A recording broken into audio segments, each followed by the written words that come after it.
Billy Idol, Eyes Without a Face, à 7h presque 47 minutes. Fifi est là, bonjour Fifi. Bon, on est en retard, Ben. Mais non, écoute, ça va aller, ne t'inquiète pas. On a tout le temps de proposer cette petite chronique bien sympathique du jeudi matin et du vendredi également. Bon, t'écoutes. Bah oui, bonjour à tous et à toutes. Aujourd'hui au programme de la chronique Ben, un froid, une situation glaciale. Ça tombe bien, on sent le frais dehors, la météo change, il y a un fond froid. Ici aussi, Ben, dans cette situation, il y a un beau fond froid quand même.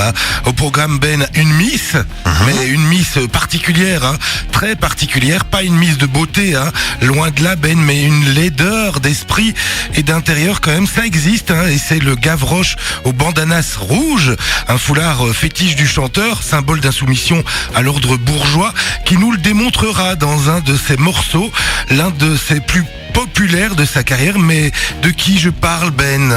Moi je crois savoir. Moi aussi. Donc c'est Renaud, bien sûr, Le Renaud des débuts, il chantait d'abord pour ses potes à la base, et contre le pouvoir. Mais en 1986, un morceau se hisse au-dessus de tout ce qu'il avait fait et sorti auparavant.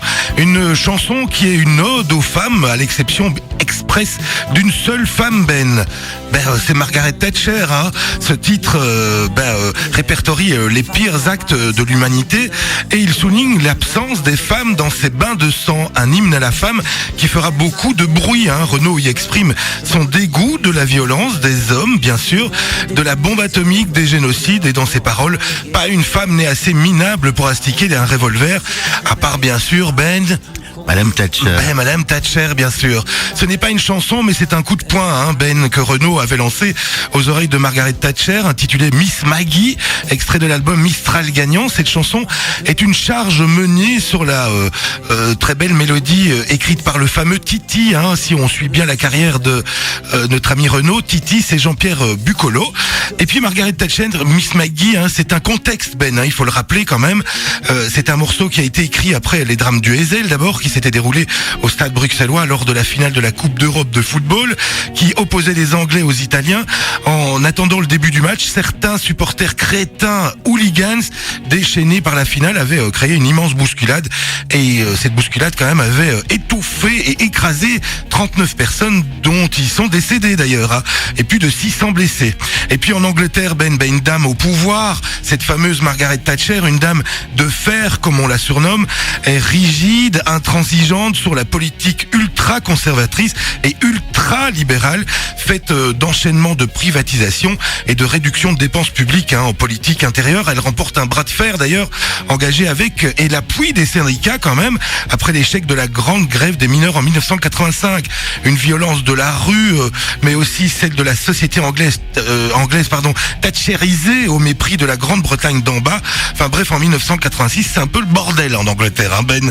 Et puis en 1986, donc Renaud est dans une émission sur France 3 et il s'énerve, il est colère et dresse la liste de ses griefs envers cette dame de fer, et décide de sortir un morceau qui appuie là où ça fait mal, Ben. Le morceau Miss Maggie fait un tabac en France, mais scandalise bien sûr l'Angleterre.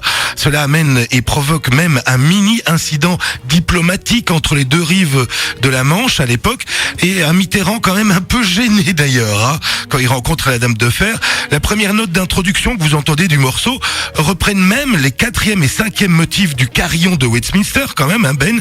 Finalement, ce succès de 1986 de Renaud a été une année charnière pour lui dans sa carrière, puisqu'il va réunir quand même 180 000 spectateurs pendant un mois au Zénith, et il vend plus d'1 300 000 exemplaires de son album Mistral gagnant, et cela grâce à Margaret Thatcher, Ben. Chapeau. Bon, Ben, après tout ce scandale, qu'est-il devenu notre Renaud, notre Mister Renard?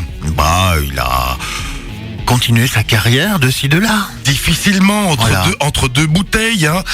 Juste après, il a un peu plus tard réécrit la chanson. Il a fait une adaptation anglaise de cette chanson Miss Maggie, qui fut bien évidemment censurée. Il lui fut reproché à Renaud de ne pas citer le génocide juif, génocide arménien et génocide palestinien. Il fut surpris d'ailleurs de cette attaque dans la chanson et reconnu avoir péché par naïveté. Et donc depuis, il a modifié les paroles en rajoutant combattants palestiniens, juifs et arméniens lors de ses derniers concerts, hein, comme en témoignent d'ailleurs les différents albums live. Sinon, côté carrière, vous le connaissez, il fait partie de nos potes, hein, Renaud, pardon. Il est de retour d'ailleurs, hein, dans les hit parades, je sais pas si vous l'avez entendu, entre 2 bouteilles et 20 cigarettes, le dernier retour est assez gagnant, hein, à son retour, son album est déjà vendu quand même à plus de 600 000 exemplaires, ce qui est pas mal pour une vente de CD, hein, Ben. Et pour en finir avec le titre Miss Maggie, il fait encore parler de lui plus de 30 ans plus tard, car après la mort de Margaret Thatcher le 8 avril en 2013, le réseau France Bleu du groupe Radio France a interdit purement et simplement, Ben, la diffusion de la chanson sur son antenne. Voilà. Merci voilà, une chanson qui fait encore parler d'elle, hein. Évidemment, elle était très polémique, hein, celle-là. Merci pour ce petit bout d'histoire musicale. Un petit rappel aussi, car je crois que beaucoup d'auditeurs et d'auditrices connaissaient l'histoire. Oui, ça fait plaisir de la réentendre.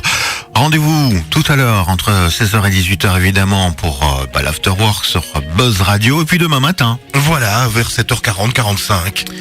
Avec une nouvelle chronique. On va se l'écouter, ce Miss Maggie, avec le petit morceau parti du carillon, donc. De Westminster, le 4e et 5e note de Westminster.